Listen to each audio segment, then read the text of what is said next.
It's time for DJ Rocky's Secret Files.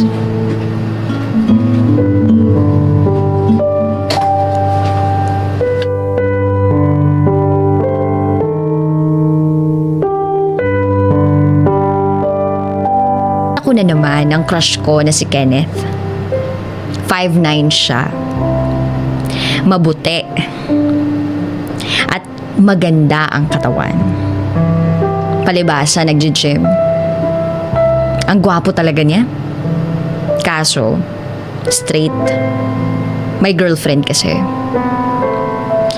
First subject, walang professor. Habang kausap ang mga classmates ko, napansin ko mag-isa lang si Kenneth. Nilapitan ko. Kumusta? Parang ang tahimik mo ngayon ah. Sagot niya, wala. May iniisip lang ako.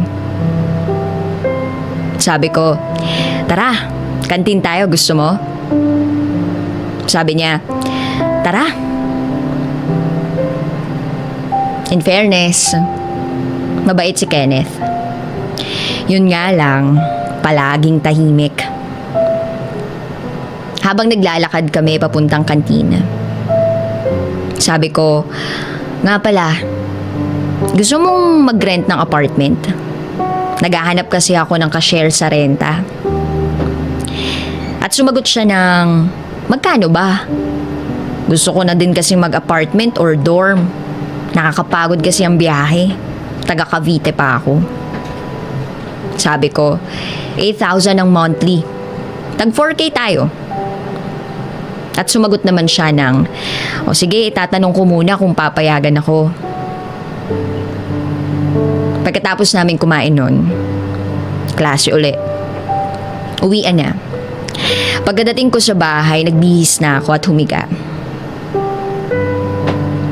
Sa isip-isip ko, ay, sana naging bye na lang si Kenneth. Pero malabo. Varsity siya ng basketball sa school. Tapos 2 years na sila ng girlfriend niya. Kinabukasan pagpasok ko ng school, absent si Kenneth. Bakit kaya? Pagkatapos ng klase, nagpunta kami ng classmates ko sa mall. Pagpasok namin, ay, di ba si Kenneth yun tsaka yung girlfriend niya? Tanong ko kay Kay. Sumagot naman si Kay, oo nga no, kaya pala hindi pumasok, may date sila. Habang naglalakad kami paakyat sa second floor, bigla akong nawalan ng gana. Sabi ko, Kay, uwi na ako. Sumama yung pakiramdam ko. Sumagot lang sa akin si Kay ng, ganun ba? Kararating lang natin ah. Sige, ingat ka pag uwi. And then pag uwi ko sa bahay, tinext ko si Kenneth. Sabi ko, Tol, pinayagan ka na ba doon sa apartment na sabi ko sa'yo? Ilang oras na hindi pa rin siya nagre-reply. Hanggang sa ayun, nakatulog ako. Sumunod na araw, after class, nakita ko si Kenneth kasama yung ibang varsity players. Bigla niya akong tinawag. Raymond! Lumapit ako. Yung apartment nga pala, pinayagan ako. Kailan tayo lilipat? Sabi niya. Sumagot ako, next week Tuesday para walang pasok. Sumagot naman siya ng, sige, pasensya na pala kung hindi ako nakapag-reply sa text mo ah. Wala akong load eh. Sabi ko, okay lang yun. At sabi niya, o sige, may practice pa kami. Tumango na lang ako, sabay ngiti. Tuesday na. Magkikita na kami ni Kenneth para lumipat sa apartment na tutuluyan namin. Magkikita kami sa fast food, yung may bubuyog, sa tapat ng LRT Legarda Station. Sabi ko, ay, dami mong dala. Tara na, para makapag-ayos pa tayo. Habang naglalakad kami ni Kenneth papuntang apartment, sabi ko bigla, 2 yung kwarto sa second floor.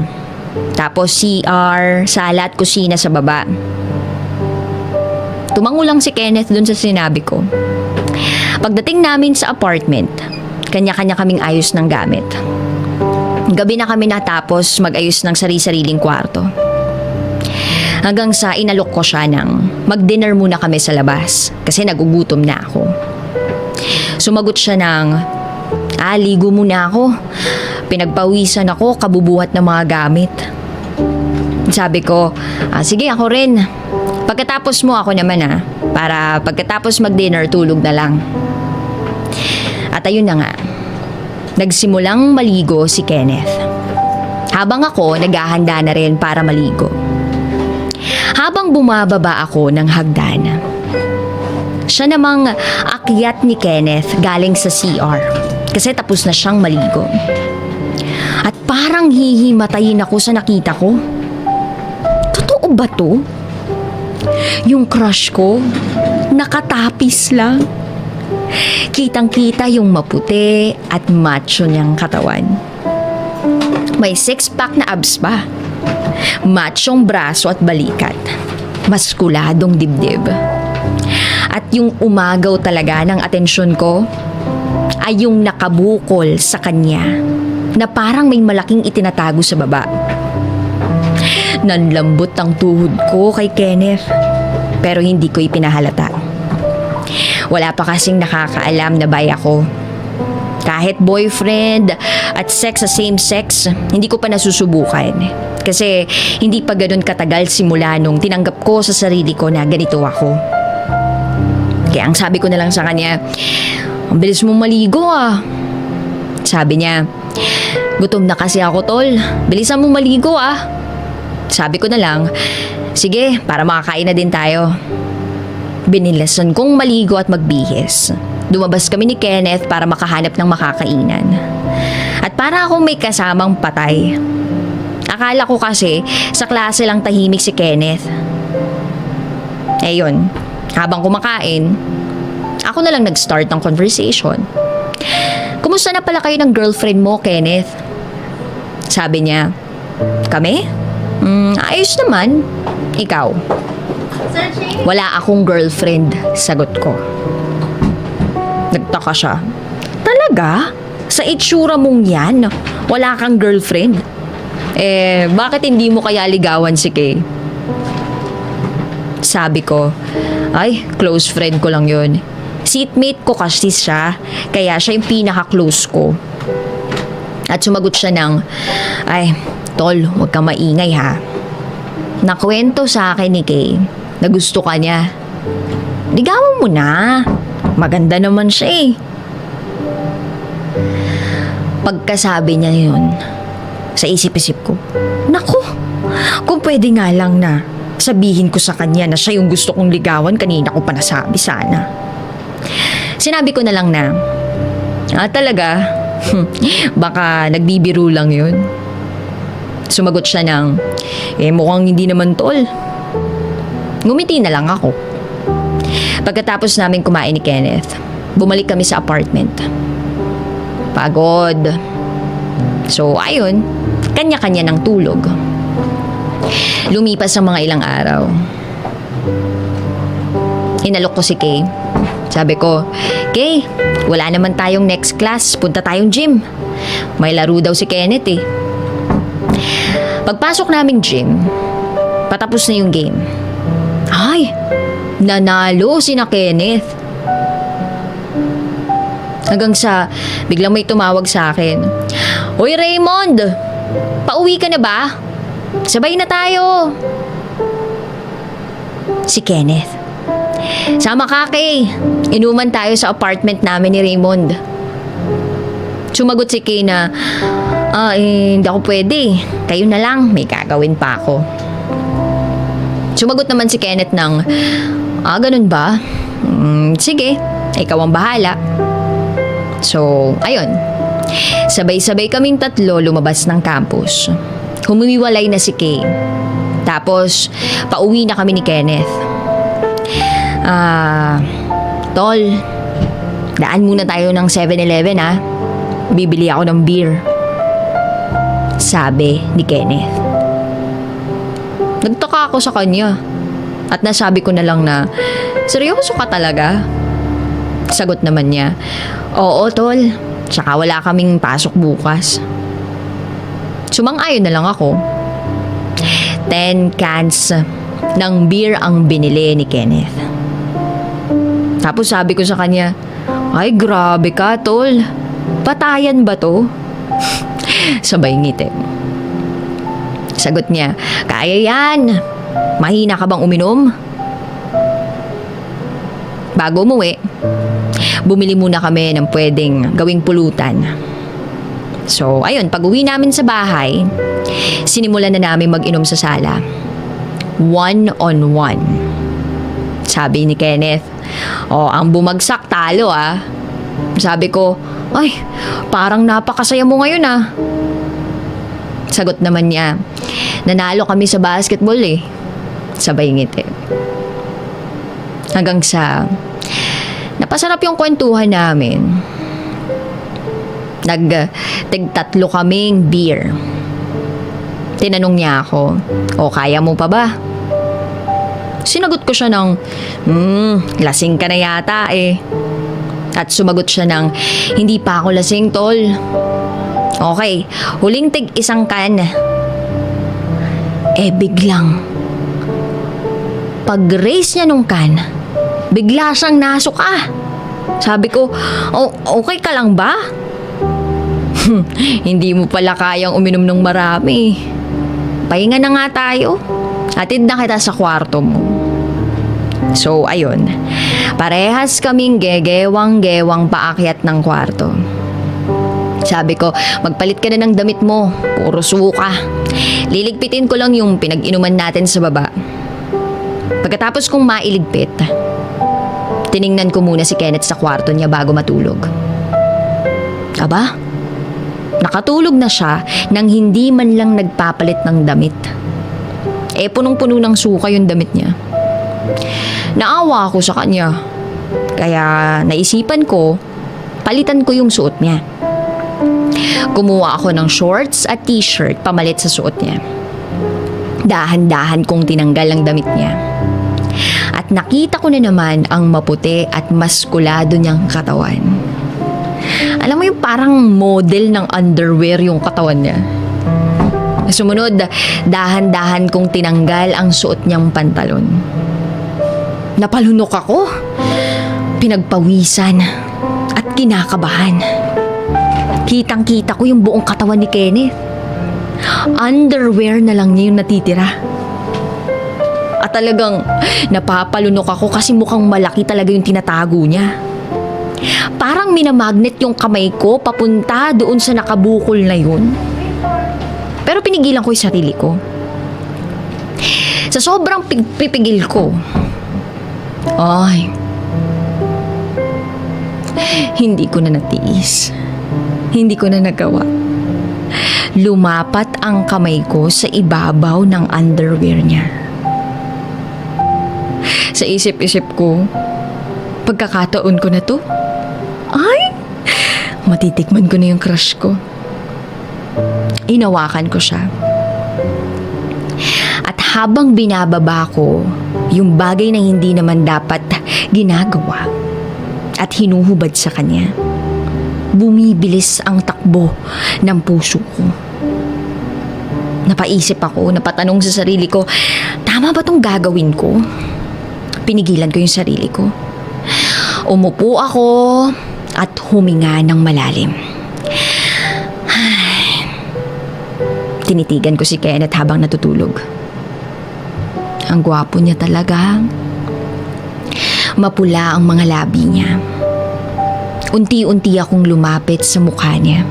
Pero unti-unti kong inilayo ang labi ko. At habang lumalayo ako sa paghalik sa kanya, para bang may dahan-dahang umahawak sa braso ko paakyat sa aking batok. Ay, ang kamay niya. Bumibigat ito na parang gustong ilapit ang mukha ko sa kanya. Dahan-dahan. At muli, naglapat ang aming mga labi. Hinahalikan na niya ako. Kaya gumanti na ako ng halik. Hanggang sa niyakap ko na siya ng mahigpit habang hinahalikan. Pababa ng pababa. At habang nangyayari yun, ay dahan-dahan niyang tinanggal ang damit ko. At doon na naglapat ang katawan naming dalawa. At yun na nga, may nangyari sa amin. Siya ang una ko na lalaki. Pagkatapos ng nangyari, tahimik kami parehas. Nagbihis na ako, bumaba ako sandali para umihi. Pagbalik ko sa kwarto ni Kenneth, nakatulog na siya nang hindi man lang nagbibihis. Ako na ang nagbihis sa kanya. Dahan-dahan lang, kasi baka magising. Pagkatapos ko siyang bihisan, pumunta na ako agad sa kwarto ko. Pagkahiga ako, nakatulog ako agad.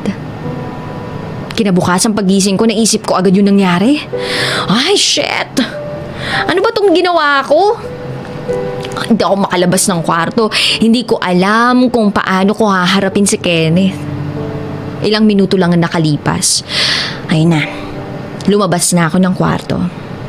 Nakakandado ang kwarto ni Kenneth. Tahimik ang bahay. Ay, ito na nga ba yung sinasabi ko eh. Buong araw kong hindi nakita si Kenneth. Umalis siya habang tulog ako. Kinabukasan pagpasok ko sa eskwela, first subject wala si Kenneth. Hanggang sa matapos ang klase ngayong araw, walang Kenneth na nagpakita. Umuwi ako sa apartment ng Matamlay. Pagdating ko sa apartment, diretso ako agad sa kwarto. Napahinga ako ng malalim. Ay, nag-iisip-isip at may halong pagsisisi. Sana hindi ko na lang ginawa yun. Nakatulog na lang ako sa kakaisip sa nangyari. Hindi na nga ako nakakain ng dinner. Kinabukasan, may klase uli. Pagpasok ko ng room, late ako ng 15 minutes. Andun si Kenneth, pero hindi ako makatingin ng diretso sa kanya. After class, lumapit si Kenneth. Raymond, pasensya na pala kung umalis ako last day nang hindi nagpapaalam sa'yo. Tumawag kasi si Mama, pinapauwi ako. Sabi ko, okay lang yun. Sumagot siya ng, sa fast food tayo na may clown. May treat. Nagulat ako. Hindi ko kasi in-expect na magiging ganito pa yung pakikitungo niya sa akin after nang nangyari. Inaaya niya pa ako sa isang fast food. Siguro nga, sobrang lasing siya nun kaya hindi niya maalala. So pagkatapos ng last subject, nagpunta na kami ni Kenneth sa fast food na yon. Tinanong ko siya, hindi ka ba uuwi ng apartment ngayon? Sabi niya, uuwi, pero may practice pa ako ng basketball eh. Sabi ko, sige, una na lang akong uuwi. Pagkatapos namin kumain, pumunta na siya sa practice niya. Ako naman, umuwi ng papuntang apartment. Nakangiti na ako, kasi wala nang problema. Mukhang hindi talaga naalala ni Kenneth yung nangyari. Pagdating ko ng apartment, nanood muna ako ng TV habang gumagawa ng homework. Ilang sandali lang, ay, biglang dumating si Kenneth. Umakyat na siya at nagbihis. And then bumaba siya, sabay gumawa ng homework. Tumunog yung cellphone ko. Si Kay, nag-text. Raymond, samahan mo ako bukas sa mall after ng class, may bibilhin ako. At habang nagtatype ako ng message, nagtanong bigla si Kenneth. Raymond, yung about nga pala sa nangyari sa atin nung isang gabi. Sabi ko, ha? Ang bakit? Ano bang nangyari last night? Kabado kong sagot kay Kenneth. Sabi niya, yung sa kwarto ko, bakit mo ginawa yun? Sabi ko, yung ano? Sumagot na lang siya ng, alam mo na yon, huwag ka na magmaang-maangan. Kotongan kita dyan eh. Sabi ko, natahimik ako bigla. Pinagpawisan at napahinga ng malalim. Yung tingin ni Kenneth, parang may halong pang-aasar. Yun ba? Lasing ako nun eh. Sabay ngiti. Sabi niya, talaga lang ha? Sabay ngiti na may halong pang-aasar sa akin. Sabi ko, bakit ka ganyan makangiti? Parang nangaasar ka ah. Tusukin kita ng ballpen, gusto mo? Sagot niya, ba't ka napipikon? Tumawa na lang siya. Kuha lang ako ng tubig ah. Habang naglalakad papuntang kitchen, bahagyang nagparinig si Kenneth. Hindi mo alam ah, kunwari ka pa. Naglukot ako ng papel, tsaka ako ibinato kay Kenneth. Pagbalik ni Kenneth, tahimik ang paligid. Tulog na ako, Raymond. Maago papasok natin, sabi niya.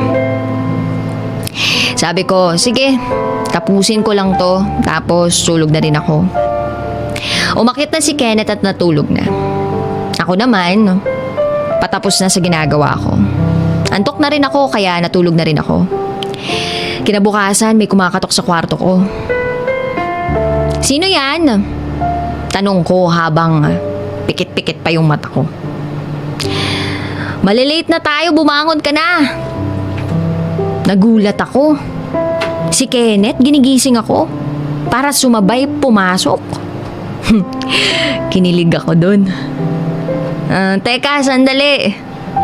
Pagbaba ko, aba, naka-ready na ang breakfast. Nagulat ako.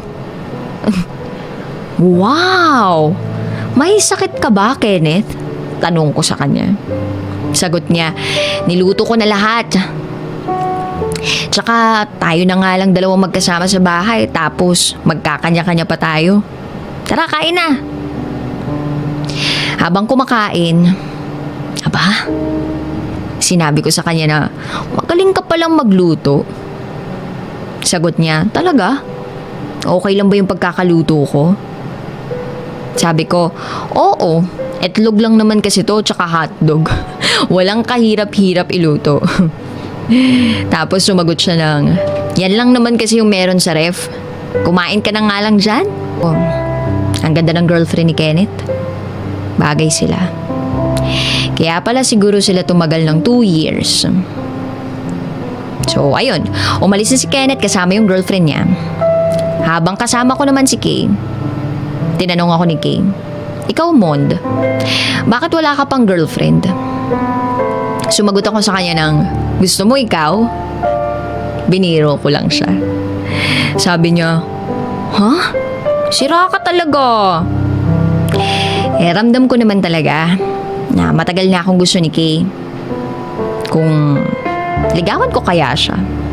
Total, mukhang wala naman akong pag-asa kay Kenneth eh. Pagkatapos ng nakakapagod na araw, umuwi ako ng apartment. Wala pa si Kenneth. Mukhang hindi na naman siya makakauwi. Pagkahiga ko sa kama, sabi ko, I'm home! And then, bigla ko may narinig na, I'm home! Ay, teka, pamilyar yung boses na yun ah. Si Kenneth yun ah. Tumayo ako sa pagkakahiga at sabay bumaba. Ay, may pasalubong akong pizza mula sa kanya. Kinilig ako. Sobra. Kasi si Kenneth ba naman, pinasalubungan ako? Grabe. Ano ba tong nararamdaman ko? Parang nai-inlove na ako bigla sa crush ko. Sabi ko na lang sa kanya, ang bait mo naman, nag-abala ka pa.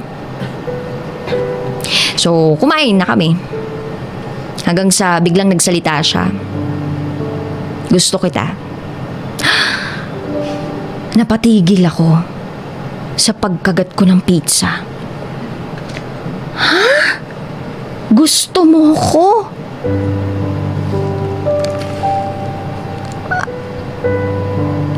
Sabi ko, gusto kita. Sabi niya. Sabi ko, what do you mean? Sabi niya, basta gusto kita. Yun na lang muna. Pagkatapos ng nangyaring yun, mas lalo pa kami naging close sa isa't isa ni Kenneth. Everyday bago pumasok, pinagluluto niya ako ng breakfast. Minsan kumakain kami sa labas, minsan sa bahay lang.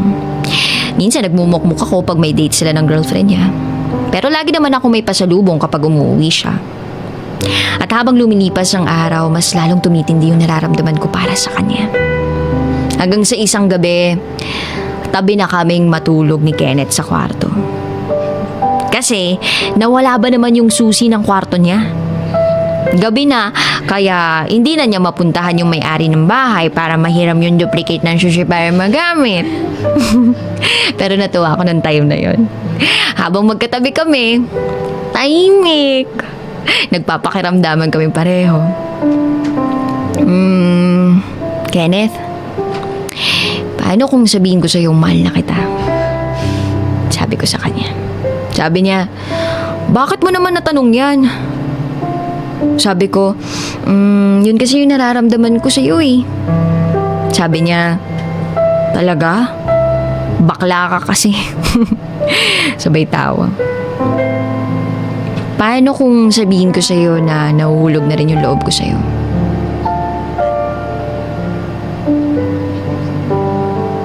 Teka. Paano ka ba nagsimulang ma-inlove sa akin? Biglang tanong ni Kenneth. Sabi ko, first year pa lang tayo nun. Unang kita ko pa lang sa'yo, crush na kita. Ewan ko ba? Dati pa lang kasi nagkakagusto na rin ako sa lalaki pero hindi ko na lang pinapansin. Tapos lately, nagiging sweet and caring ka pa sa akin kaya na-fall ako sa kayo. Sabi niya, tagasan ka ba talaga? Dyan lang sa Vicente Cruz. And then, malapit ka lang pala. Diyan ka lang nag-apartment. Sabi ko, maingay kasi sa bahay. 5 kami magkakapatid. Hindi ako makapag-aral ng mabuti kaya naisipan kong humiwalay muna. Tapos naisip kita. Kung hindi kita mapapapayag na makahati sa upa, hindi ko na itutuloy. Kasi gusto talaga kitang makasama. Kaso dinededma mo lang ako eh. Tapos, tinanong ko siya, di ba may girlfriend ka? Bakit ka nagkakagusto sa lalaki? Sabi niya, hindi ko rin may paliwanag. Pag nakikita kita sa eskwela, iba yung nararamdaman ko. Kaya nga nung tinanong mo ko tungkol dun sa apartment, kinausap ko agad si mama para payagan ako. Remember the night na nag-inuman tayo? Alam ko lahat ng nangyari. Hindi lang kita pinigilan kasi gusto ko rin naman. Sabi ko, talaga? Gusto mo bang makipagrelasyon sa akin? Sabi niya, may girlfriend ako eh. Tama na siguro na ganito na lang muna tayo. Pero gusto ko may tawagan tayong dalawa. Sabi nga ni Sharon Cuneta sa commercial, love ko to. So, ayun, love na yung tawagan namin. Nagyakapan na kami. 'Di ba? Ay, okay lang. Sabi niya sa akin, wag mo na lang pansinin yung mga tao sa paligid. So, ayun na. Hanggang sa isang araw, dali-daling lumabas si Kenneth ng pintuan at tuluyang umalis. Hindi ko alam kung anong nangyayari. Pero alam ko, maayos din kung ano man yun. Para bang may problema siya. Para bang meron siyang mabigat na problemang kinakaharap. Lumipas ang isang araw, 2, 3, hanggang 1 linggo. Wala pa ring text si Kenneth. Hanggang sa isang araw, may kumakatok sa pinto. Dali-dali kong binuksan yung pinto. Pero hindi si Kenneth yung nakita ko. Sino po sila? Dito ba yung apartment na tinutuluyan ni Kenneth? Sabi ko, opo, dito nga po. Sabi niya, ikaw ba si Raymond? Opo, ako nga po. Pwede ba kitang makausap? Sabi niya. Sabi ko, pasok po kayo. Nagpakilala siya. Siya ang nanay ni Kenneth. hiningi niya daw yung address sa kanya para personal akong madalaw. So nag-alala ako. Sabi ko, may nangyari po ba sa kanya?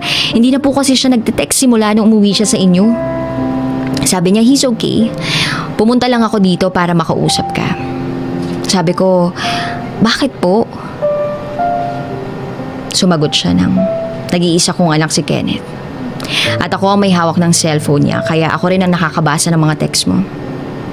Kung ano man ang namamagitan sa inyong dalawa, sana tapusin mo niya. Alam mo naman siguro na may girlfriend siya, hindi ba? Nagulat ako sa sinabi ng nanay ni Kenneth. Alam natin na mali ang relasyon ninyong dalawa. Kaisa-isa kong anak yun. Ayokong mabaliwala lang ang pinaghirapan ko at gusto kong magkaapo siya. At isa pa, mga bata pa kayo. Hindi nyo pa alam yung ginagawa ninyo. Sabi ko, ay wala pong namamagitan sa amin ni Kenneth. Magkaibigan lang po kami. Sumagot ang nanay niya nang, wag mo nang ikaila. Inamin na rin sa akin ni Kenneth ang tungkol sa inyo. Kaya ako pala siya pinauwi noon kasi sumugod ang nanay ng girlfriend niya sa amin. 3 buwan ng buntes si Jane. Magiging tatay na si Kenneth. Mahirap mang tanggapin kasi ang bata pa ng anak ko pero andyan na. Kaya ang pakiusap ko lang sana sa'yo, wag mo na siyang guluhin. Wag ka na sanang dumagdag pa sa mga problema ko at sa pamilya ko. Nangingilid na yung luha ko nun pero pinipigilan ko. Sige po, gagawin ko po ang gusto niyo. Magiging tatay na si Kenneth. Yun lang yung gusto ko ipakausap sa'yo, sabi ng nanay niya. Sabi ko, sige po, ingat po kayo sa biyahe. Pagkaalis ng nanay ni Kenneth, dahang-dahang umagos ang luha ko sa aking pisngi. Hindi ko na mapigilan. Sa sobrang sakit na nararamdaman ko, walang tigil sa pagluha ang mga mata ko. Hagulgul ako sa pag-iyak. Bakit ganito yung nangyari sa amin ni Kenneth? Bakit? Parang kailan lang ang saya-saya naming dalawa. Nagkukwentuhan, nag-aasaran. Pinagluluto niya ako ng breakfast sa umaga. Pagising ko, siya yung una nagpapangiti sa akin. Pero bakit ganito?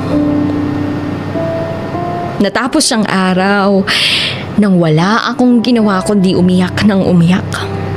Namumugto ang aking mga mata. Nawalan ako ng gana sa pag-aaral hanggang sa nabalitaan ko na lang. Na-drop na si Kenneth. Siguro nga dapat kalimutan ko na siya. Magiging ama na siya. Normal na buhay, hindi tulad sa akin. Pag kami nagkatuluyan, masakit, mahirap. Mahirap tanggapin. Pero kailangan kong ipagpatuloy. Lumipas ang halos 2 buwan. Hindi ko pa rin ganun katanggap ang nalaman ko. Umiiyak pa rin ako gabi-gabi. Lalo na pag nakikita ko yung fast food na may clown. Love ko to eh. Bumabalik ang mga alaala nung magkasama pa kami ni Kenneth. Hanggang sa isang gabi, naglalakad ako pa uwi. May humarang sa aking 3 lalaki. Akin na cellphone mo, pati bag, wallet mo kung ayaw mong masaktan. Wala na ako ibang naisip kundi tumakbo ako. Tumakbo ako pero naabutan nila ako. Pinagbubugbog nila akong... Hoy, itigil nyo yan! Biglang may sumigaw sa hindi kalayuan. Tumatakbo ito papalapit. 5'9" ang taas, maputi at matipuno ang pangangatawan. Pinagsasapak niya yung 3 lalaki na bumugbog sa akin. Nagsitakbuhan yung 3 lalaki. Pagkatapos niyang suntukin ito. Ayos ka lang ba? Wala bang nakuha sa'yo? Teka, ang boses na yun, parang narinig ko na dati. Bakit ka bumalik dito? Sabi niya. Kukunin sana kitang ninong sa anak ko. Sabi ko, ganun ba? Ilang minuto, nabalot ng katahimikan ng paligid. Hanggang sa bigla akong hinampas ni Kenneth sa balikat. Biro lang, ito naman. Sabi ko, biro lang, hindi magandang biro yun, oh. Sabi niya, o sige, hindi na ako magpapaligoy-ligoy pa. Inamin sa akin ni Jane na hindi sa akin yung ipinagbubuntis niya. May nakatalik siya habang kami. Ayaw siyang panagutan kaya naisip daw niya na sa akin ipaako yung responsibilidad. Hindi ako pumayag. Ayokong maging ama agad sa batang hindi naman sa akin ang galing. Kaya naghiwalay kami ni Jane. Ilang linggo din yung nakalipas. Ibinalita sa akin ni Jane na papanagutan na siya nung lalaki. Kaya ito ako ngayon. Binabalikan ko na ang pinakamamahal ko. At napakaiyakin kong love. Sabi ko, paano na nanay mo? Pumunta siya dito para sabihan ako na iwasan ka na. Sabi niya, yun ba? Alam ko yun. Sinabi sa akin ni Mama, nag-away nga kami ni Mama dahil dun eh. Pero okay na. Natagalan lang yung pagbalik ko dito kasi hindi niya agad natanggap yung relasyon natin. Pero hindi rin nagtagal, pumayag na din siya. Yung pagluha-luha ko kanina, naiba na. Parang meron na akong tears of joy. Kaya sabi ko sa kanya, hindi mo alam kung gaano ako kasaya ngayon nandito ka na ulit. Akala ko hindi na kita makakasama. And then sumagot siya ng, ngayon, handa na ako makipagrelasyon sa'yo. At ayun na. Nagalikan kaming dalawa na parang sabik sa isa't isa. Napuno na nag-aalab na romansa yung gabing yun. And then, pumasok kami sa isang madilim na kuweba. Oo, alam nyo na siguro yun. Hanggang sa isang araw, parehas kaming nakapasa sa exam. At ngayon, registered nurse na kami pareho. Pagkagising ko kinabukasan, wala si Kenneth. Pero nag-text siya ng, love, kita tayo maya doon sa fast food na merong clown tabi ng UE. Reply ko, bakit? Reply niya, basta pumunta ka na lang. So naligo ako at naghanda para pumunta sa fast food na yun. 1-2 oras na yung lumipas, wala pa siya. Habang iniintay ko siya sa loob ng fast food na yun, napansin ko may pinagkakaguluhan yung mga estudyante sa labas. Nakiosyoso ako. Papalapit doon. Tiningnan ko. Hanggang sa unti-unti kong naaaninag kung ano-ano yung pinagkakaguluhan nila. Biglang bumilis yung tibok ng puso ko. Tumawag kayo ng ambulansya! Kenneth, gumising ka! Punong-puno ng dugo yung katawan ni Kenneth. Nasa labas ako ng ER, hindi ako mapakali. Kabado at pawis na pawis. Tinawagan ko agad yung nanay ni Kenneth. Sabi ko, Tita, si Kenneth po. Sumagot yung nanay niya na, bakit anong nangyari? Na-aksidente po siya, nabangga po siya ng kotse. Nasa ER po siya ngayon dito sa UERM Hospital. Pumunta na po kayo. Ilang oras nang nakalipas, wala pa ring resulta. Dumating na yung nanay ni Kenneth at sabi ng nanay niya, asa na yung anak ko? Saktong labas ng doktor. Dok, ano pong nangyari sa anak ko? Sumagot ang doktor, kayo po ba ang ina ng pasyente? Hindi naging magandang resulta. Ha? Dok, iligtas niyo po yung anak ko. Sumagot ang doktor, Mrs., umunahan muna po kayo. Kumalma ako. Sabi ko, Dok, ano po bang findings? Sabi ng doktor, malakas ang pagkakatama ng ulo niya. Dahil doon, may mga namuong dugo sa utak ng pasyente. At basag ang lower part ng spinal column niya. Comatose na ang pasyente. Unconscious na ang katawan niya ngayon. Dumaloy na mabilis ang luha sa mga mata ko. At hindi ko na napigilang umiyak. Pero may pag-asa pa siyang makarecover, hindi ba? Sabi ng doktor, sa case ng pasyente, maliit lang ang chance. Kung makarecover man siya, magiging gulay na lang siya. Imo-monitor namin siya ng 24 hours. Pag walang pagbabago, pwedeng hindi na magising ang pasyente ng tuluyan. Pagkarinig ko nun, parang sinasaksak yung puso ko. Ang lungkot-lungkot. Iyak ng iyak ang nanay ni Kenneth. Abang ako, tinatatagan ko yung sarili ko. Lumipas ang oras, wala pa rin nangyari.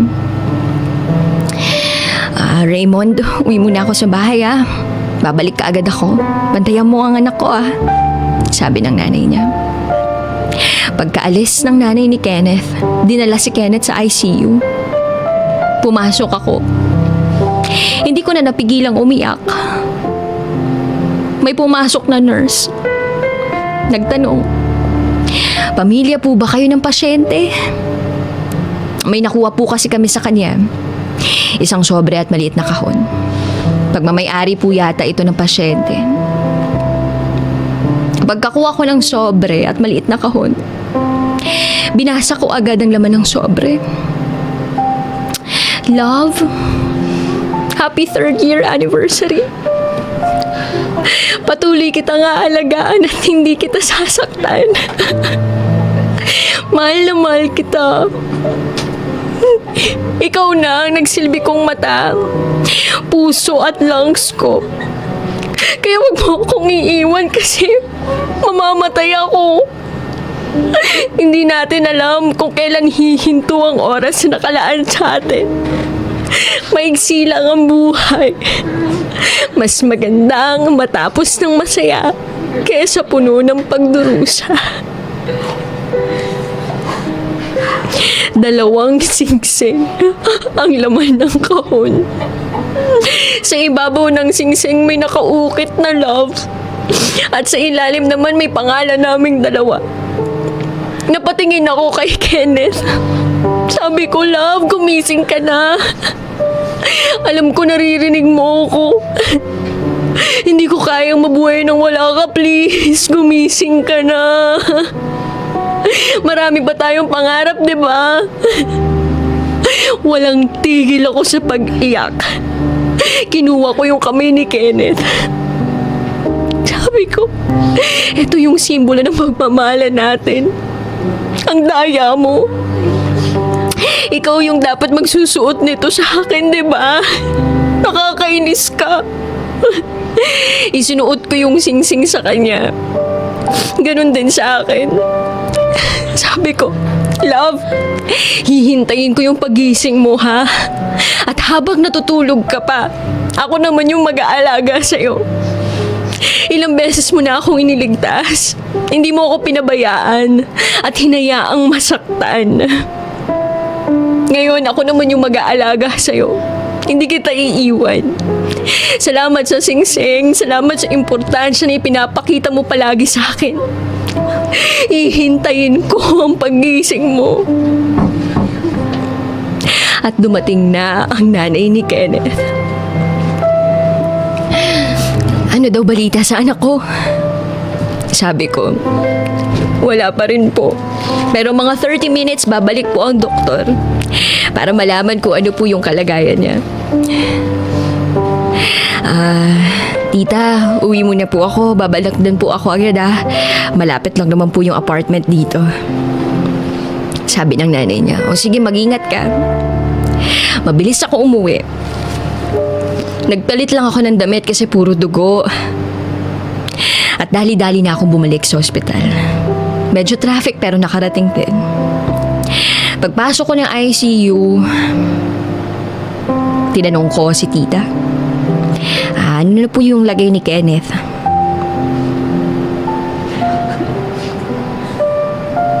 Pagkita ko,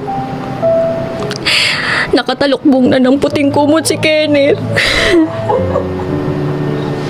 Nabitawan ko yung mga dala ko sa mga nakita ko. At sumagot ang nanay ni Kenneth. Wala na ang anak ko. At wala kaming tigil sa pag-iyak. Hindi ko na alam kung kaya ko pang magpatuloy sa buhay ko ngayong wala na siya. Binurol siya at inilibing siya. At dumaan ng maraming taon at iniwan ko na ang apartment. Nagpatuloy ako. Tinatagan ko yung loob ko. Sigurado, ayaw ni Kenneth na nakikita akong ganito.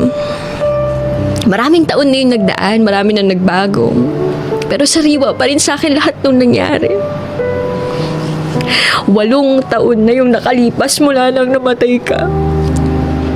Ngayon, habang sinusulat ko to, kaharap ko ang lapida mo.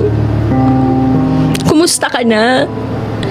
Pasensya ka na kung ngayon lang ako nagkaroon ng lakas ng loob dumalaw sa puntod mo. Marami nang nagbago eh. Hindi ko akalaing magkakaroon ako ng asawa at anak. Nga pala, 2 taon na kaming kasal ni Kay. Nagkaroon kami ng isang anak. At pinangalanan namin siyang Kenneth. Alam ni Kay yung tungkol sa atin. Tanggap naman niya ako. At hindi ko pa rin hinuhubad yung singsing na ibinigay mo. Itatago ko to habang nabubuhay ako. Miss na kita, love.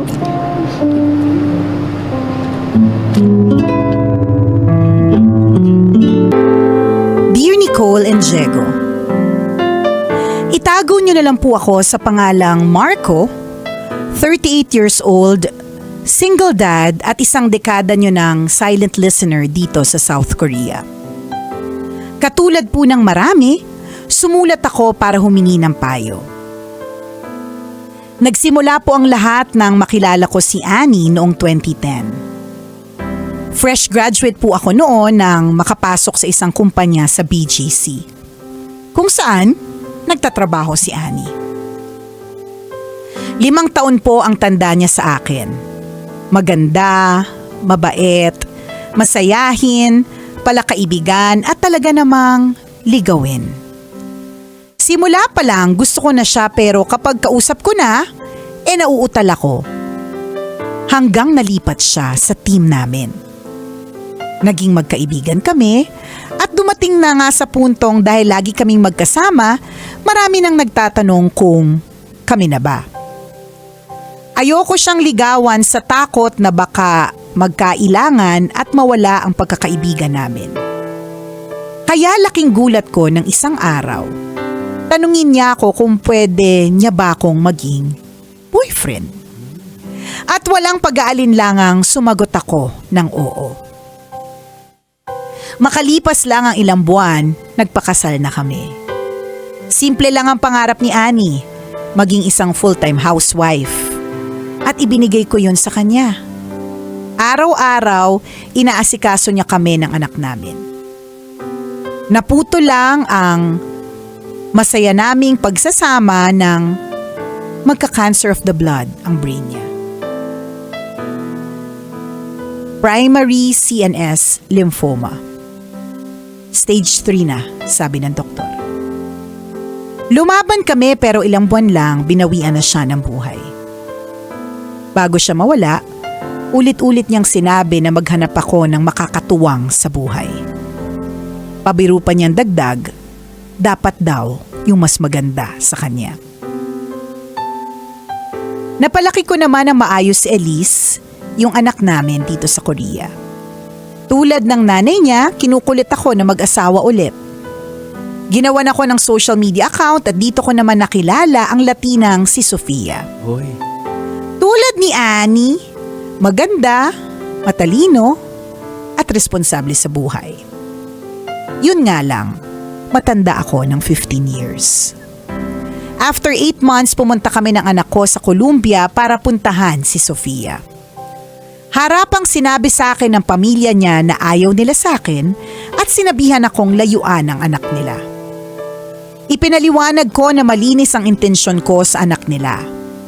At para mapatunayan ito, naghanap ako ng trabaho sa Colombia. Sa kasamaang palad, wala akong nakita. Dumating ang panahon na kailangan na naming bumalik ng anak ko sa South Korea. Ramdam kong mahal ako ni Sofia pero hindi pa niya kayang iwan yung bansa nila para sumama sa amin dahil bata pa at marami pang gustong gawin sa buhay. Nauunawaan ko naman ang kalagayan niya.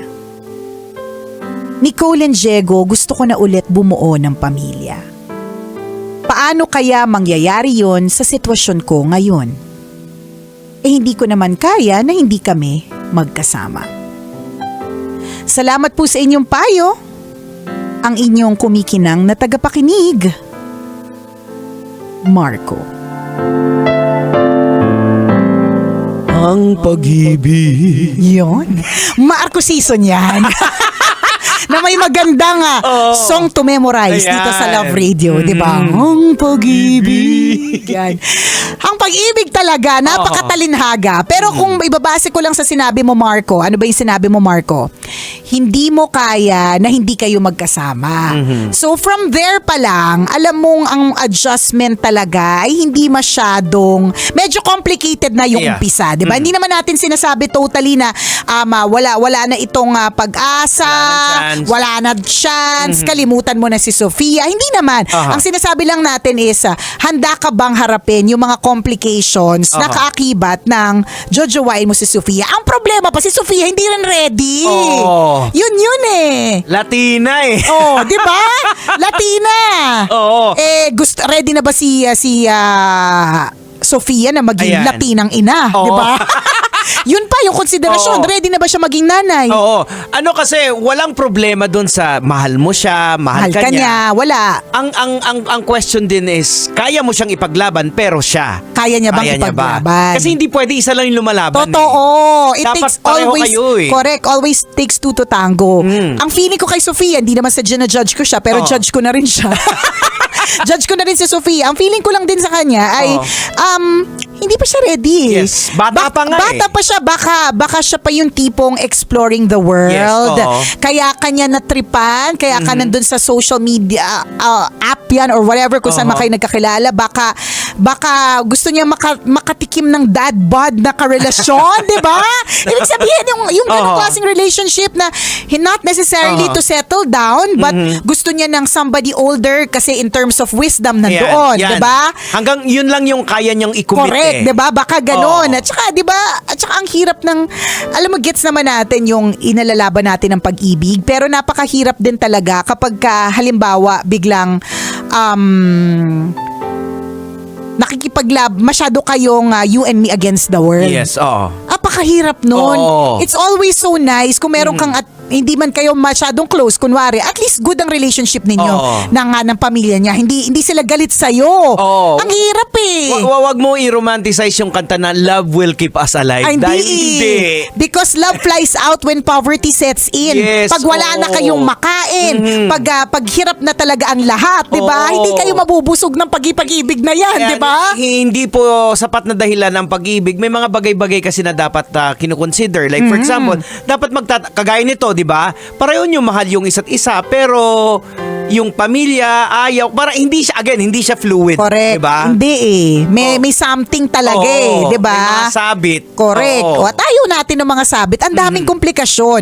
Again, natin sinasabi na wala lang, 'di ba? Kaya lang, ewan ko, siguro base lang din sa experience natin, Jegs, na kapag ang isang bagay ay fluid, parang ang schedule na ayos, ang proposal natanggap, o kunyari, ikaw ay naghanap ng trabaho, yung wala bang aberya, hindi ka na traffic, maaga ka nakarating, Correct.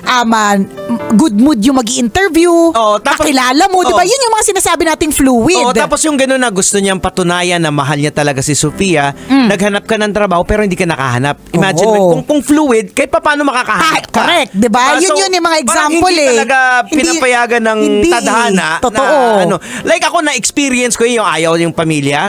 Yung kailat sinasabihan ako ng tata niya, pag nakita kita, babariling kita. Sabi. Titingga kita sa Oo, ulo. diba? Matigas yung ulo ko. O, Inilaban. diba? Inilaban ko ngayon, Oo. favorite niya na ako. Oh, O, di ba? Yun naman yung sinasabi natin na we're not totally saying that it won't work. Oo. Yun nga lang, merong kaakibat ito talaga na komplikasyon at lakas ng loob. Oo. 'Di ba? Pero to begin with, ang magkaiba sa inyo ni Marco, to begin with, si Marco ay ready. Mhm. Si Sofia ay hindi. Oo, yan. 'Di ba? So sa inyo, kunyari sa inyo ni Let, Oo. si Let ready. Oo, yan. Kaya niyang Oo, ipaglaban kami ang dalawa. pagmamahalan Oo, ninyong yan. dalawa, 'di ba? Si Sofia, di ko sure. Oo, baka nai-enjoy niya lang yung company mo, Oo. yung bagit ni Nicole na, Na- yung wisdom. Correct, 'di ba? That Pero comes with the age. Hindi pa talaga siya handa na yung for a married life. Kasi nai-enjoy, bata pa eh. Yes. Party Oh, animal pa party eh. mode, party Oo. animal, 'di ba? Nasa ganun pa siya. Oo. Ganyan. Skibidi pa siya. Correct. Tsaka baka yung mga terminology niyan, Oo. ano? Oo. Ikaw, ito na imagine ko sitwasyon Oo. ninyo. Kunyari, gigimik kayong dalawa dyan sa Columbia. Oo. So si Sofia, habang nagpe-prepare siya para sa night out ninyong dalawa, si Sofia nagpapatugtog na yan ng mga malalakas na music para Oo. to set the mood, 'di ba? Na energetic siya, mataas ang kanyang power, energy and all, 'di ba? Bago siya na makarating ng bar. Magkaiba kayo. Ikaw naman habang nagpe-prepare, nagsindi ka ng essential oils. May mga pabango dyan na medyo pampakalma. Yan, Oo, di ba? ano, si Sofia, mga ganito na. Ayan. Yan, Hindi na siya. di ba? Oo, Latina. Latina. Pero luma. Sabi ko sana, Luma, wala ka bang bagong Latina song dyan? J-Lo. Di ba? Ibig sabihin, ganyan yung kanyang background music. Oo. Pang-Latin na Oo. sumasayaw na naka-mid-rib, Correct. ganyan. Mhm. Pero si Marco, di ba? Oo, Ang tugtugan pang niya, Maywagang Burnay. pang Maywagang Burnay. Ganitong background music. Ayan, ganyan. Tapos may kandila. Yan. Di ba? Na kailangan eucalyptus. Di ba? Pampakalma. So, ganong Oo. magkaiba. May mga again, kaya nga namin sinasabi, hindi sapat yung pagmamahal kasi yung world ninyo hindi Medyo magkaiba nagtatagpo talaga eh. It would have been kung halimbawa nakahanap nga ng work, Mhm. 'di ba? Oo. Tapos si Sofia mismo ready rin siya. Oo. Hindi, si Sofia mismo hindi siya ready. Correct, oo. 'Di ba? Dahil bata, hindi niya basta-basta iiwan yung pamilya niya. Tsaka yun nga, yung isa pa, to become a mother to a daughter na hindi naman kanya. Hindi Oo, lahat isa pa yan. kaya yun Oo, eh. oo. Hindi lahat kaya nga i-accept yung Oo. ganong klaseng situation Oo. na pag-usapan na ba yun. Kasi baka mamaya, Marco, ang iniisip mo lang is yourself, ang iyong sarili na Oo. gusto ko naman happiness ko naman. Sabi naman sa akin ng aking wife in heaven na maghanap ng mas maganda. Oo. That's you. Meron tayong anak na pinag-uusapan Oo. dito ha. While si Elise, isa siya sa mga nagpupush na mag-asawa ka ulit, di ba? Tanggap ba ni Elise si Sofia? Oo. At si Sofia, tanggap niya ba si Elise? Yan. Mahalagang factor yun. Ang dami kasi like for example, yung kultura nila iba. Ikaw bilang isang may dugong Latina, Ayan. ang kultura nyo ba? Okay lang ba? We in Latin America. Charot. Our culture is, charot, diba? May cultural difference yan, pa. may mga ganyan pa. Diba? Tsaka iba din yung salita. Oo, isa pa yan. Oo. Paano ba salita nyo sa Colombia? Let's get loud. Yun ang alam ko eh. Yun lang yung alam ko. Yun lang talaga. Oo. Ganon. So, hindi ko masabi. Hindi ko talaga masabi na medyo okay yan. Hindi din walang makakapagsabi actually. Hindi pero, rin namin masasabi na Oo. hindi okay, pero time will tell. Oo. Ang sinasabi lang natin that may complications yan. Oo. So handa ka ba sa komplikasyon? And ang pinaka-importante sa lahat, baka naman isip ka ng isip, ang dami Oo. mong kinikeme dito. Si Sofia, Correct. nagpapamanicure. Wala siyang pake. Tama. Hindi niya concern Correct. ang mga concerns Oo. mo. 'Di ba? Bakit pa Laptina? Kasi try mo dito sa mga Pilipina. Kaya nga eh. Oo. Madami ding magaganda ha. Oo. Ito naman pag sinabing mas maganda, ibang lahi agad. Napakarami kayong magagandang Pilipina kaya ang dami na kayong Miss Universe Oo. galing sa atin, 'di ba? Email mo uli kay message mo si Nicole. Hanapan ka namin. Yan. Depende na sa'yo. Bahala ka na sa bigay mo sa amin. Bala ka na sa amin. May bigayan pa. May bigayan pang nalalaman. Wala na kasing libre ngayon. So ultimo yung mga ganyang klaseng mga referral, may fee na din. Boss Marco, ikaw na bahala sa amin. Marco, baka naman. Kami na bahala sa babae. Ikaw na bahala sa amin, Ayan. di ba? Baka hindi pa si Sofia. Oo. Pero kung halimbawa hindi ka makatulog sa gabi, talagang fall na fall ka sa kanya, Oo. then hindi naman imposible.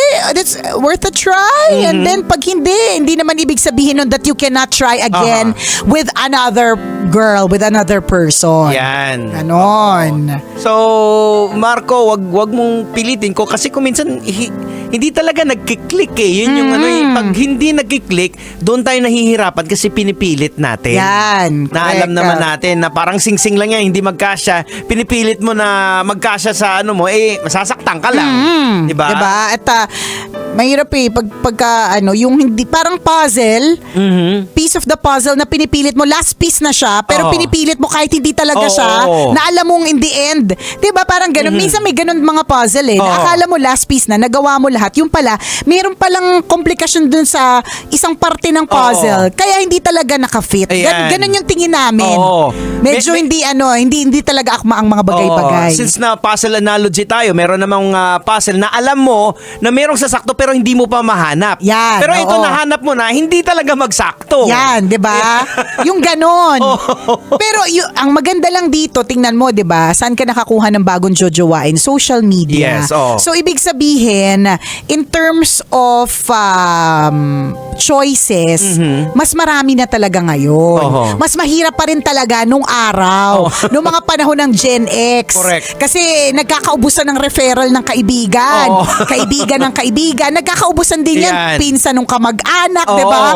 Ganun lang eh. Limitado lang yung Limitado resources. lang, correct. Nandito Ngayon, lang. madami kami Correct. resources eh. Boss Marco, basta ikaw nang bahala sa Correct, amin. oh, 'di ba? Ano bang mga trip mo? Ano ba ang kanilang mga qualification, May Boss album Marco? mo si Nicole. Meron ako mga iba't ibang klase ng lahi. Charot. Ay, naku, nakakalurking. Gusto mo ba ng Russian naman?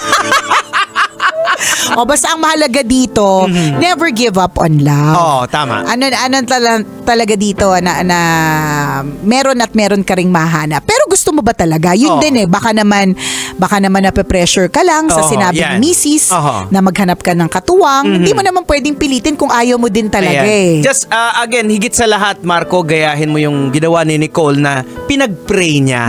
Kung sino talaga yung ibibigay, eventually darating talaga Dadating siya eh. talaga. Tapos, our engagement was not a long one, Jex. Kaya masasabi ko na up until now, we are still learning about each other. Hindi matagal na kami ay engaged, hindi matagal yung relationship namin Oo. bago kami ikinasal, 'di ba? Pero what's meant to be, it's meant to happen. Oo. Fluid pa rin ang lahat Ayan. eh. Oo. 'Di ba? So dito yung ganon. masasabi natin, balikan mo yung basic. Paano kayo naging okay ni Annie? Yan. 'Di ba? Nagsimula kayo as friends. Friends, Tingin ko yan. dapat ganun, hindi yung Correct. sa social media lang. Or kung sa social media, pwedeng ang intention mo ay magkaroon ng friend. Yan, oo. Hindi ko lang din alam kung yung mga nagpo-post sa mga dating sites or apps, ang hanap nila ay friendship. Ayun lang, oo. Yun lang, 'di ba? Kaya siguro agad na advance into a romantic relationship kasi nga to begin with, kaya sila nakikipag-date para Oo. magka-jowa. Oh, okay din naman 'yan para sa akin yung mga dating app kasi nasa-shortcut yung Yes, yung totoo. courtship. Pero ang ang downside dyan kasi hindi lahat nagsasabi ng totoo eh. Yung yun profile lang, niya, di ba? Mahilig correct. ka sa aso na hindi naman pala. Tama. Ang bilis lang Or magsabi. nag-match ka sa, ikaw mahilig ka sa aso. So kaya kayo nag-match, 'di Oo, ba? Pero sa hindi totoo pala. lang, hindi naman talaga. Ang Oo. ibig niya pala sabihin, mahilig siyang kumain ng aso. Masama 'yon. Wag niyo pong gagawin, di ba? Ayan, oo. Yung ganyan. So, it's not the end of it. Sofia is not the only Latina in Yes, Colombia, oo. di ba? Malay mo, meron talagang isang match para sa'yo. Oo. Match in terms of age, wisdom, paniniwala, Oo. di ba? Baka malay mo, Latinang singkit. Correct. Oo, Diba? diba nandiyan ka sa South Korea eh. Diba? Totoo. Totoo. Oo. Walang imposible.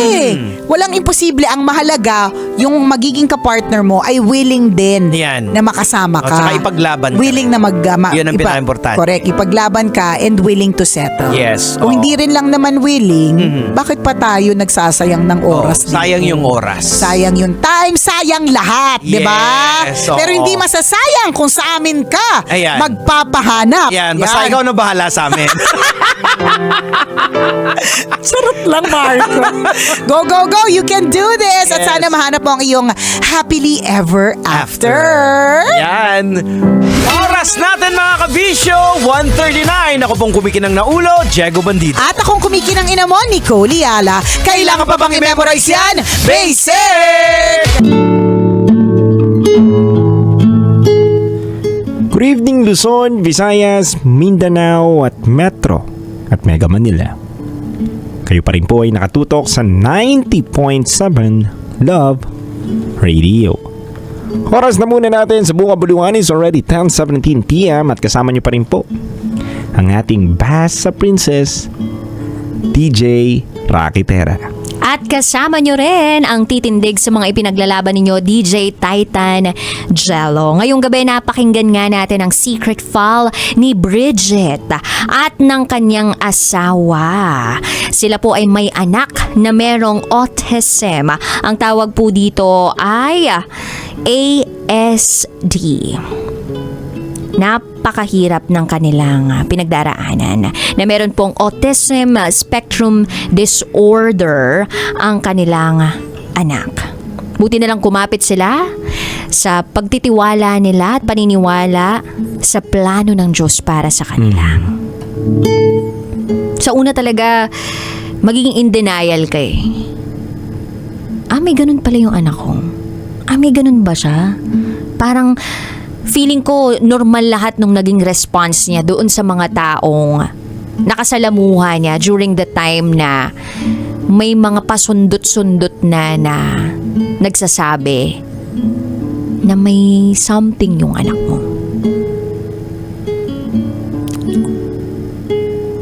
Alam mo partner, ito nga yung isa sa mga mabigat na mababalitaan mo at malalaman mo na may karamdaman na gano'n yung anak mo. Actually, dude, hindi siya karamdaman eh. It's a condition. Condition, yeah. Tama ka. Pero, ito yung bagay na dapat yakapin mo at tanggapin eh. Mhm. Dahil may rason at kailangan mo maging matibay. Mhm. Marami akong kakilala, partner, na merong ganito yung anak nila. Mhm. Mhm. And totoo yun, dumarating sa point na in denial sila. Mhm. Mhm. Pero at the end of the day, kailangan mo yakapin eh. Totoo. Alam mo, dude, eto legit na nangyari to nitong nakaraan sa akin. Nandyan ako sa SNR, kasama ko yung asawa ko. Tapos, bit-bit ko si Enzo, yung anak ko, sa stroller. Tapos, magbabayad sa kahera, may naririnig akong, mga ganun, dude. Tapos, lahat ng tao tumitingin doon sa taong yun na sumisigaw. And then, nakasunod sa kanya yung nanay niya. I guess nanay niya yun. Kumbaga, inisip ko nun, nanay niya yun. Inisip ko nanay niya yun. Sumusunod sa kanya. Tapos, pumunta sila sa banyo. Paglabas ng banyo, sumisigaw pa rin. Hanggang sa nakatambay ako sa bilihan ng ice cream. Nandun na sila. And then umupo yung sabihin natin mga 15-year-old guy na sumisigaw sa upuan. Tapos yung mom niya, na inassume ko na mom niya, bumibili ng ice cream. Tapos dude, alam mo, ewan ko kung may connection lang na ganun sa mga magulang. Pero dude, bigla niya ako kinausap. Parang ngumiti lang ako actually sa kanya kasi pinapauna ko na siya na siya na yung bumili muna ng ice cream. Parang, sige ma'am, mauna na po kayo. Nakapila kasi ako nun doon, nakatambay ako kumbaga medyo malayo pa naman ako sa pila, pero pinauna ko siya. Bakit? Kasi parang feeling ko kailangan na mauna siya bukod sa, syempre may PWD card siya para dun sa anak niya. Pero nararamdaman ko na parang wala siyang magawa. Parang ang helpless niya nung time na yon. Pero buti na lang may mga taong pwedeng umintindi sa kanya. Dude, alam mo, bigla na lang siya nag-open sa akin. At that specific moment na parang, pasensya na kayo kasi hindi lang din talaga siya makontrol, ganon. Dude, parang alam mo yung mangyak-ngiyak ako na parang sa loob ko lang, hindi ko masabi yung mga thoughts ko pa. Kaya nagtanong na lang ako, dude. Parang feeling ko kailangan niya lang din ng isang nanay na makikinig sa kanya. Kaya dude, ang sabi ko lang sa kanya, okay lang po yun. Malamang po naintindihan naman po yun ng iba. Kailan niyo po nalaman? Yun lang yung tanong ko. Nung bata pa siya. Yan, sinusumpong na naman siya, ganyan. At least itong ice cream makapagpakalma sa kanya. Tapos, after nun, nagpaalam na siya. Bumalik na siya dun sa anak niya. Tapos doon ko na-realize ng isang nanay, kailangan lang din yan ng isang nanay na makakarinig sa mga pinagdadaanan niya sa buhay. Parang, sabi nga, it takes a village to raise a child. Si Mama Nicole lang lagi nagsasabi sa akin noon na it takes a village to raise a child. Meron pa nga isang linya si Mama Nicole na when a child is born, a mother is also born. So itong mga linya na to na binanggit sa akin ni Mama Nicole, tumatatak siya sa akin every time na feeling ko nahihirapan ako, na helpless ako. Na para bang, kailangan ko rin talaga ng tulong mula sa paligid ko. Even though na nararamdaman ko na parang helpless ako, may mga tao sa paligid mo na magre-reach out sa'yo para tumulong sa'yo. Hindi para manghusga sa'yo, pero tumulong sa iyo. O maintindihan ka. And that's already a big help. Yung maintindihan ka lang, may makinig lang sa'yo, tulong na yun Tama. Kaya mas lawakan pa natin yung pangunawa natin dun sa mga pamilyang merong miyembro na may autism.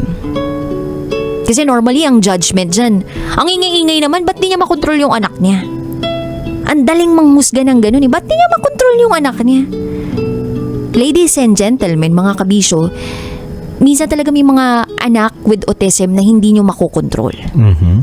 And all you need to do is to understand these families. Dahil iba yung pinagdaraanan nila since day one.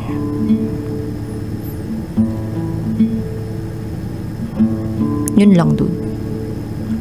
Ako, dude, wala akong maibahagi na emosyon ngayon dahil alam ko sobrang bigat Diba? Na yung magkaroon ka nga ng anak na walang condition na ganun, ang hirap na magpalaki. How much more yung may ganun pang condition. So, dapat doble ang pangunawa, doble ang pagmamahal, doble ang pasensya mo. Ang bigat. Ako, sa bata, hindi niya naman alam yung nangyayari, yung iba na mga nangyayari. Yeah. Ang mabigat dito yung sa magulang. Na parang iisipin bilang isang magulang na ayoko mamatay, na maiiwan ko to, yung batan to. Kasi sino mag-aalaga? Alam mo, habang kinukwento mo kanina, parang gusto kong umiyak. Sabi ko, ang bigat nitong usapin na to, dahil ako bilang magulang na gano'n, na magkakaroon ako ng gano'n na may kondisyon na anak, ang unang-unang iisipin ko Lord, bigyan mo ako ng mahabang buhay. Bakit? Kasi hindi ko alam kapag nawala ako, sino na mag-aalaga sa Naiyak kanya. ako.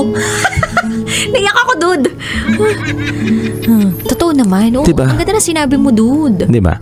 Kaya wala akong salitang mabitawan dahil yun ang iniisip ko, partner, na may mga magulang na nakikinig sa atin ngayon na hindi nila concern yung hirap Oo. Hindi nila iniisip yun. Bilang magulang talaga na handa silang tinanggap na nila sa sarili nila yung paghihirap. Pero ang concern ng mga yan, paano hanggang kailan ba ako malakas? Hanggang kailan ba na merong mag-aalaga sa kanya? Oh my God, dude. Naiyak ako sa sinabi mo. Nga, no? Alam mo, ang ganda ng punto mo, dude. Ang ganda ng sinabi mong yan. Diba? May mga ganyan na may condition na bata na isa lang siya. Oo. Wala siyang kapatid. Oo. Kanina mo ihiwan yun? Diba? Kaya dapat meron kang stem cell, no? Di, pero dude, kidding aside, ang ganda ng pinunto mo, tsaka realidad yan na parang Yes. kung ikaw ibabaon sa lupa kasi wala ka ng buhay, pero bago pa mangyari yun, kailangan nailatag mo talaga ng napakaganda. I mean, may maganda kang kinabukasan para sa anak mo. Nailatag mo yung mga plano mo para sa kanya. Yung tipong alam mo na kung sino mag-aalaga sa kanya. May insurance ka talaga na may ipapasa sa kanya, na may pera siya, may pondo siya. O nga, no? Yan ang mga concern ng mga magulang. Alam ko at ramdam ko sila dahil ang dami kong kaibigan, kakilala na grabe yung panalangin nila. At isa yun sa mga pinagpipray ko din na oo nga no, hindi pala dapat ipag-pray na umayos yung bata. Dapat ipag-pray yung magulang na habaan yung buhay.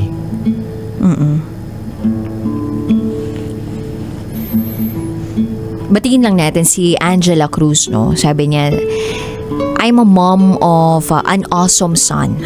I have an awesome son. So yun pala yung tawag, no? Awesome, Awesome son. son. Awesome daughter, awesome child. Awesome. Awesome din ang mga parents natin Yes. out there na talagang nakikipagbakbakan,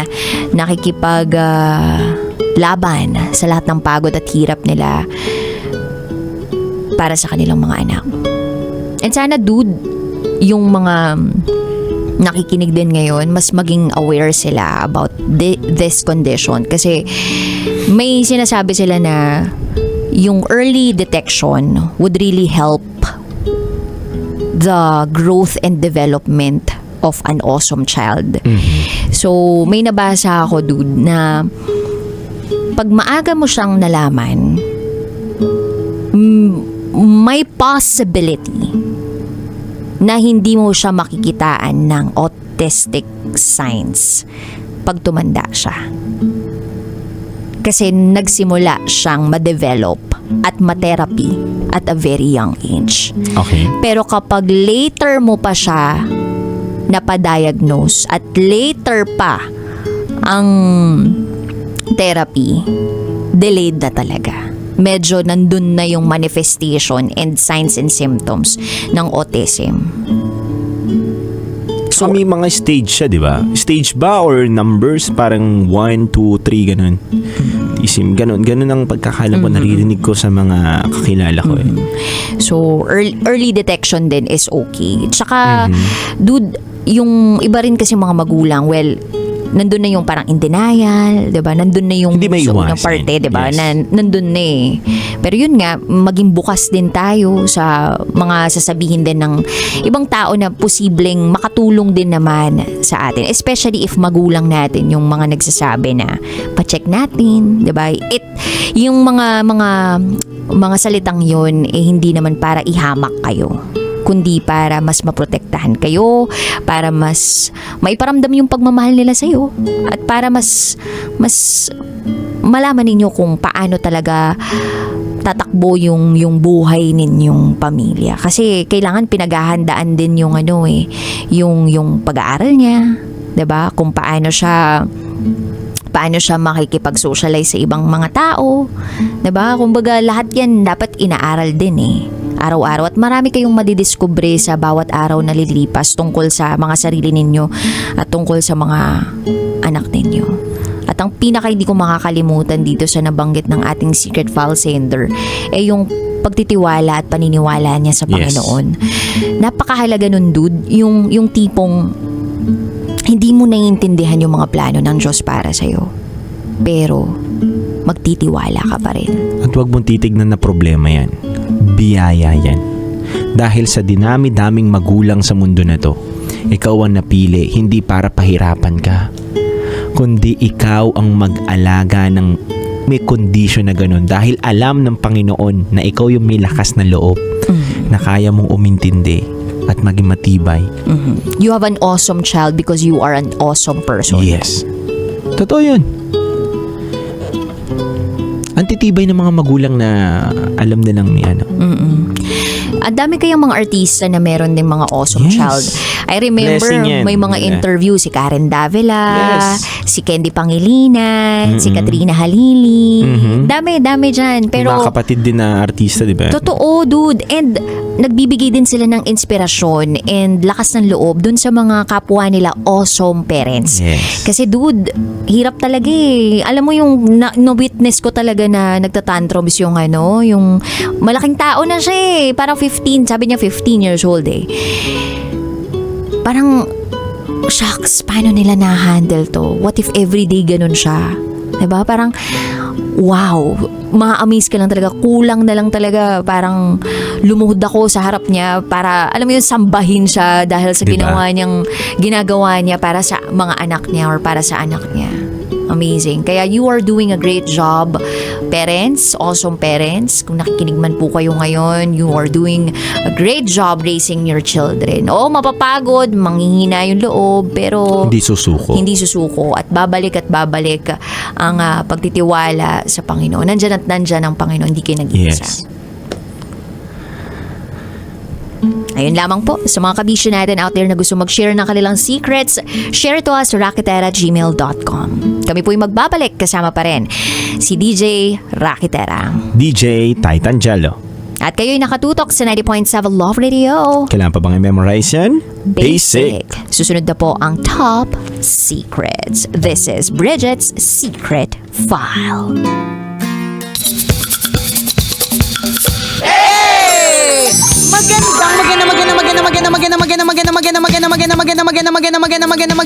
Magandang tanghali.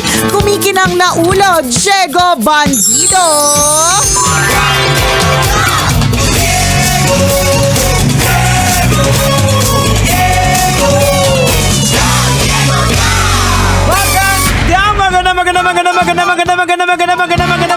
Magandang tanghali!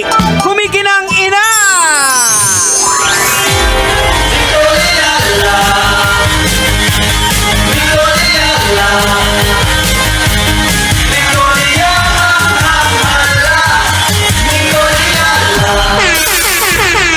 Isang kasabihan na pinaniniwalaan ni Nicole Ayala mula noon hanggang ngayon. Manatiling maganda sa gitna ng lahat. Sa gitna ng mga pagbagsak, maging maganda. Hindi, alam mo, lagi ko to sinasabi. Isa to sa mga favorite adlibs ko dati pa na alam mo girl, kailangan laging mapula yung labi mo, kailangan maganda lagi yung postura mo kasi hindi mo alam kung kailan mo mamimit ang iyong worst enemy. Tama. O kaya yung babaeng pinagpalit sa'yo ng ex-boyfriend mo. Oo. O kaya dun sa moment na nahulog ka mula sa Ayan. sinasakyan mong air wheel. Tama. Kaya sa mga taong mga bida-bida, dapat Ayan. lagi kayong maganda. Dahil anytime. Correct! Anytime pwede pong mabidyohan yung katangahan po ninyo. So bakit po namin to kinikwento? Strike 3 na po si Nicole Ayala. All angles ng pagkakahulog. Tama. Natandaan po ninyo, meron pong video na nadapa ako paakyat ng hagdan. Sagdan, oo. Merong video, Pababa. nakakalabas lang pababa ng hagdan. Ito naman, Abangan meron nyo. Meron pong video na pahiga naman. Nakakalurky. Buti talaga naka-makeup ako today. Tapos maganda yung outfit ko. Isipin mo na lang kung yung outfit ko medyo maikse. Tapos ganun yung pagkakabagsak ko. Kita pa yung panty ko hindi maganda. As in, plakda. Plakda. Alam mo, isa ko natutunan na lesson dyan, talaga, is that anything can happen in an instant. Sa totoo lang, alam mo, kasalanan to ng dalawang tao. Kasalanan to ng asawa ko na nakaisip ng content. Ganito pa siya. Actually, yung content na yan, noon niya pa sinabi sa akin nung nag-increase na yung gasolina. So sabi niya sa akin, gawa ka ng content na papasok ka ng office gamit yung air wheel ng anak mo. Oo. So yung air wheel kasi... Explain natin kung anong air wheel para maintindihan ni Manong Driver. Correct. Yung air wheel po, yun po yung parang maleta. Maleta, yan. Na may gulong, Oo. tapos may, ano siya? Motorized siya. Oo, motorized siya. So, rechargeable kasi yun. Oh, yun yung kadalasan nakikita natin sa, Sa airport, airport, na yan. sinasakyan yung maleta tapos parang Correct. parang nagmumotor. Parang may nagmumotor. Oo. Maliit pero maleta siya. May Oo. mga gumagamit din ito sa mall, ganyan. So, at hindi pa namin tapos yung bayaran. Nasira ko na. Kasi anong ginawa ni Goliala? Nakakaloka! So, yun yung sabi ng asawa ko, content. Oo. Content para papasok ka ganun. Oo. So, nakalimutan ko na yun. Naalala niya lang kanina. Sabi niya, uy nga pala, hindi mo pa pala nagawa yung content ng air wheel. Sabi ko, ano na nga yung air wheel na content? Yung yung papasok ka na naka-air wheel. Sabi niya, dala ko, nasa likod. Sabi ko, sige, gawin natin. Total naman naka-makeup ako today. Tapos, ayun na nga. Nakalimutan ko kasi ang gumagamit talaga nun anak ko, si Prince. Nakalimutan ko yung noon kasi muntik nang matuwal yan si Prince or natuwal na siya in one of our travels kasi pag may hump, hindi mo siya pwedeng ipilit. Maliit lang yung gulong nun eh. Tama. Hindi mo siya pwedeng ipilit. Tsaka walang shock yun wala na talaga. magpi-play. Wala talaga. So ako, nakalimutan ko yon. So meron pong mini hump paakyat dito po sa driveway namin. Kaya hihingin ko ulit yung CCTV footage ng driveway. Tapos nahulog po ako pabaliktad. Tapos nakakatawa buti nga na-capture ka mo ng PA namin, si Charm. So na-capture niya hanggang dun sa dulo na sinabi ko, nakuha mo ba? Nakita yung pagkahulog, tapos yung nagkagulo, tapos nakuha mo. Na-video mo ba? Pero grabe, anything can happen. Yun lang talaga yung and I'm thankful dun sa, this is the third. Lord, kota na po, promise. Hindi Ayan. naman ako ba may kasalanan? Mukhang dahil pangatlo na ako na talaga yung may kasalanan. Okay, di ba sabi ko, kasalanan ng asawa ko siya nakaisip. Yung pangalawang tao na kasalanan niya to, si Mara Tony. Paano? Narinig ko si Mara Tony tumawa. Kasi kakababa niya lang ng angkas yata eh. Parang natawa siya kasi kita-kita niya dinadrive ko eh. Papasok. Ang liit po nun. Kinakatawa kasi siyang tingnan.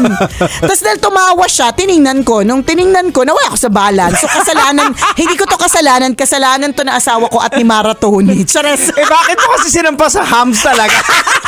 Yun eh. Okay, fine. Kasalanan ko talaga. Tapos, may nakakita pa, merong tao sa harap eh. Pati yung guard nakita. May tao sa harap. Ang una ko pang tinanong, sabi ko, buti kasi I'm not hurt eh. Kaya yung mga tanong ko is, nabidyohan mo ba? Nakuhanan mo ba yun? Ganon. Ang tinanong ko dun sa nasa harap ko mismo, sabi ko, hala, nakita mo yung panty ko. Nakakaloka pero buti na lang, hindi ako nagalusan. Nakakalurks. Saka, ay nako. Anything can happen mga kabisyo. Kaya, kalma lang, ingat lang. So, lesson na matutunan po natin kay Nicole yan. Huwag tatanga-tanga, number Pag one. gumagawa kayo ng content, dapat with precaution. Correct. Kailangan pala, sana pala bago ko ginawa yung content na yun, hinaram ko muna yung helmet mo. Tama. Buti na lang di talaga ako nabagok. Kasi yung Nakakalurks. plak na nakabuka kayong parts sa taas. Oo! Grabe talaga mga kabisyo, promise, kakaiba. Buti na lang naka-long dress ka. Buti naka-long dress ako. Alam mo, ito na naman pagka pinost ko to, sasabihin na naman talaga ng mga tao, nakakalimutan yata ni Nicole na hindi na siya 22. Ang mga buto ay marupok-rupok na. Nakakaloka. Oy, speaking of buto. Uy, bakit? Nung kailan ba yun? Nung nag-leave ako nung isang Tuesday, araw. isang araw. May Alam mo something daw sa buto mo? Hindi. Kasi 'di ba may binigay si Tigas Tito sa atin na na mga GC dati na yung mga massage. Correct. Akala namin ni Mrs. yung simpleng massage lang. Ay, massage ba yun? Akala ko gupit. Yung may gupit, may massage. may massage din. Pero akala Okay. namin yung simpleng massage, pagdating namin doon, Saan ba to? dito sa may malapit sa may Buting, sa may Makati. Ay, hindi ko pa kasi nagagamit Oo. Okay, tapos? Sabi niya, sir, naintindihan niyo po ba yung massage? Kasi hindi siya yung parang Hindi siya ordinary. parang therapeutic siya. So may puputok na mga buto. First time ko. Alam mo talagang na para bang ayaw mo nang ituloy? Oo. O masarap? Ano ba? Masarap siya. Sabi, sir, tayo ka muna. Tinignan niyo yung posture ko. Sir, medyo tumatagilid na po. Yung Ang alin yung utak mo. Matagal na akong tagilig, miss. Huwag kang judger. Ayan, si Sir Mark pala, Sir Mark. Hi, Maraming Sir salamat. Mark. So nakita niya, kaya lagi kong nararamdaman yung frozen shoulder ko dito sa side kasi oh my hindi God, yan na ba yung solusyon sa frozen shoulder ko? Totoo. Tapos yun nga, kinorek niya yung mga bones ko, pati yung tenga ko, hinila tumutunog. Totoo, yung tenga mo tumunog. Napakaraming luga niyan. Charot. Hindi, tapos yung yung pinakahuli na, basta ang daming pinatunog, yung mga ankles ko, talagang kinorek niya yung knees ko. Oh, Tapos- parang gusto ko na natatakot ako. Yung pinakahuli, sir, okay lang ba i-adjust? Nakahiga ng okay lang ba i-adjust yung likod Spine, mo? okay. Oo, sabi ko, sige sir. Tinalian niya ng kumot yung liig ko. Tapos, Ha? sir, relax lang. Biglang hinila ko. Hindi, tsaka pag tinalian yung lower leg mo, paano mo sasabihin sa akin magre-relax ako? Tinalian mo yung leg ko. Tapos hindi kita kilala. Tapos Oh. tumunog yung likod ko. Oh. Hala. Tapos pagkatapos, Parang anong relax siya. parang nakahinga ka ng mas malalim. Oo, parang ang gaan na ng... Pero proceed with caution. Yes, yes, oo. Proceed with caution. Alam mo, ito yung mahirap sa atin eh. Sa totoo lang, tayo mga DJ, basta na lang tayong punta ng punta, basta sinabing may di mo lang GC, nag-research. hindi man lang nag-research. Alam mo, ilang beses na nangyari sa amin yan eh. Halimbawa, isang beses, inimbita kami sa ganitong lugar. Di ba? Punta lang naman kami ni Diego. Hindi namin masyadong kilala. Hindi Di mo ba? namin kilala yung... Ano na nga May itsura? nahanap kami ng picture. Ay, ito yung itsura niya. Tingnan. Oo. Tapos ngayon, basta na lang binigyan ng GC, Oo. hindi man lang nag-research. Nakaka-lurkay. Ayan, Ayan. eh. So, salamat ulit sa Therapeutics But gusto ko Health i-try. Wellness Spa. Ah, okay. Ayan, si Sige. Sir Mark, napakagaling. Ang galing talaga. Galing. O, sige, try ko po Sobra. yan, Sir Mark. Antabayanan niyo po. Marami pong budong puputok po sa akin. And speaking of pasasalamat, kahapon po, medyo naging intense yung meeting namin sa Love Radio. Pero lumamig naman ang aming pakiramdam Ayan. ng dahil sa pinadala ng Mang Inasal. Ay, salamat. Na extra creamy halo-halo. Maraming salamat, Mang Inasal. Favorite natin Kumalma yun. kami lahat. Correct. Pagkatapos Matapos ng mga matindihang at mainitan naming usapan sa meeting na aantabayanan nyo po. Antabayanan nyo. Kasi may content din kami doon. So, again, itong extra creamy halo-halo ng Mang Inasal na super sarap. Alam mo ba, 49 pesos lang siya Ay. on March 29. O, di ba? Mark your calendars, mga kabisyo. Ang delivery po is only through the Mang Inasal Oo. app, GrabFood and Food Panda. One day only! Ayan, dahil sa sobrang intense nga ng kahapon ng meeting, parang nabitin kami sa halo-halo. At nabitin kami sa halo-halo. So, Hanggang ngayon pinag-uusapan pa oo, rin natin correct.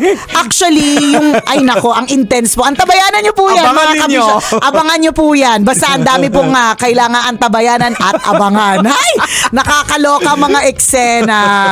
Oh, well, pagod ako. Kaya kahapon nga, pagdating ko sa bahay, ang dami kong kinain. Alam mo yun, para bang pagod na pagod ako nung ang dami ko ng kinaing halo-halo. May kinain din ako ng pansit from Mang Inasal, 'di ba?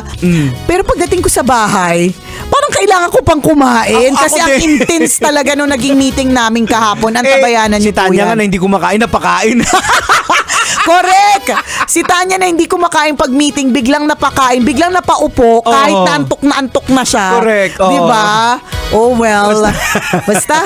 Pero alam mo, ang maganda na lang sa mga ganitong klase mga bagay, kapag ka may mga intense, mga may init na ganap, Oo. dapat alam natin how to cool down. Yan, oo. Or alam natin kung paano tayo Oo.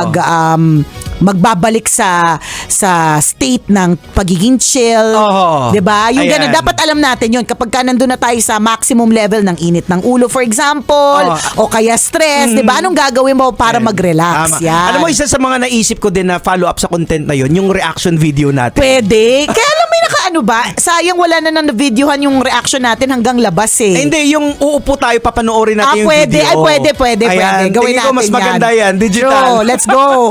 Let's do this. Ay, nako, kasama pa rin ba ang tambalang kumikinang? Ako pong kumikinang ulo, Diego Bandido. At akong kumikinang ina mo, Nicole Yala. Kailangan pa bang i-memorize yan? Basic! This Ayun. Basta antabayanan nyo po ang lahat ng mga Oo. pwedeng antabayanan. Alam nyo, Grabe. ang hirap pong maging omni-channel influencer. Yan, oo. 'Di ba? Na hindi mo lang iniisip ang radio, kundi iniisip mo rin ang content. Sa Tama. totoo lang, kaya dun sa mga nagsasabing ang dali lang naman ng trabaho nyo, tawa kayo ng tawa. Hindi! Kung alam nyo lang. Kung alam nyo lang po, hindi po siya madali. O siya, kami po ay may gagawin muna ni Jegs. Exit muna kami. Mamaya tayo ulit banding. Kwento na mahiwagang burnay. Bye!